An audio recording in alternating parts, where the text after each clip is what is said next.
Photosynthetic pigments क्या क्या होते हैं? तो 3 प्रकार के मुख्य रूप से फोटोसिंथेटिक पिगमेंट होते हैं, जिसमें पहला होता है क्लोरोफिल, दूसरा होता है कैरोटीनॉइड्स और तीसरा होता है फाइकोबिलेंस। तो सबसे पहले हम बात करते हैं क्लोरोफिल की।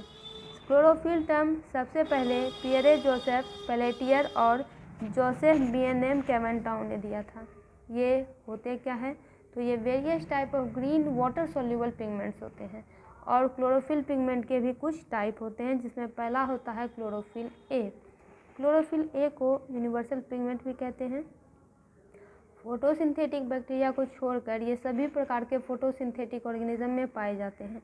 लाइट हार्वेस्टिंग सिस्टम में जो फोटोसिंथेटिक पिगमेंट और एसेसरी पिगमेंट होते हैं वो डिफरेंट वेवलेंथ के लाइट को एब्जॉर्ब कर लेते हैं और फिर इस लाइट एनर्जी को क्लोरोफिल ए में ट्रांसफ़र कर देते हैं। और अगर कलर की इसके बात करें तो ये ब्लूइश ग्रीन होता है।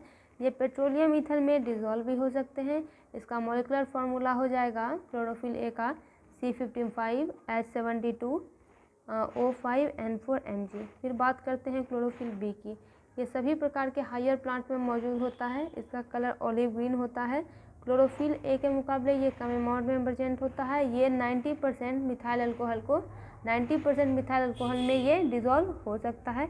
इसका मॉलिक्यूलर फार्मूला हो जाएगा C55H17O6N4Mg।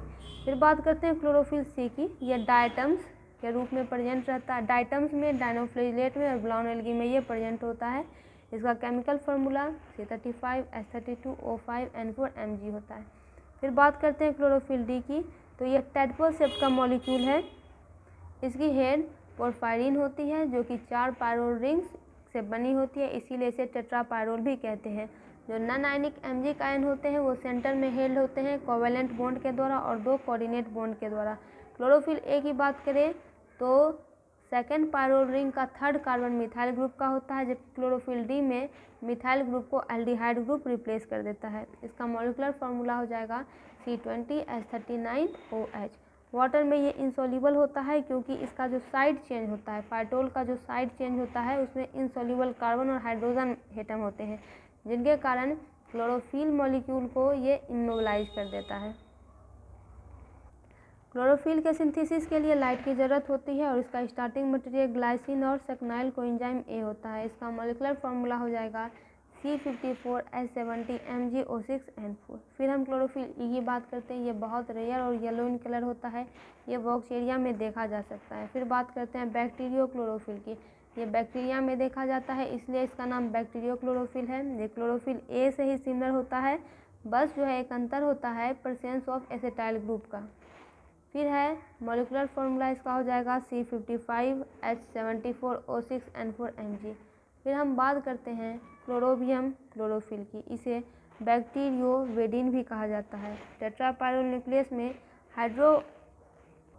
सेकेंड कार्बन के पोजीशन पर हाइड्रोक्सिल ग्रुप प्रेजेंट रहता है। इसका मॉलिक्यूलर फार्मूला C51H67O64N4Mg होता है। फिर बात करते हैं कैरोटीनॉइड की। इसे सील पिगमेंट भी कहते हैं क्योंकि ये क्लोरोफिल को फोटो ऑक्सीडेशन से बचाता है।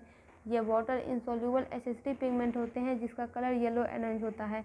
इसके प्रोडक्शन के लिए लाइट की ज़रूरत नहीं पड़ती है।